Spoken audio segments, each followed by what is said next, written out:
కులబలం లేదు, ధనబలం లేదు, ఉన్నదల్లా ఒకటే తెలంగాణ జాతికి న్యాయం చేయాలనే సంకల్పం.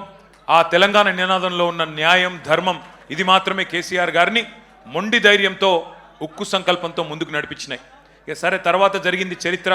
పెద్దలు హరీష్ రావు గారు చెప్పారు, శ్రీనివాస్ యాదవ్ గారు చెప్పారు.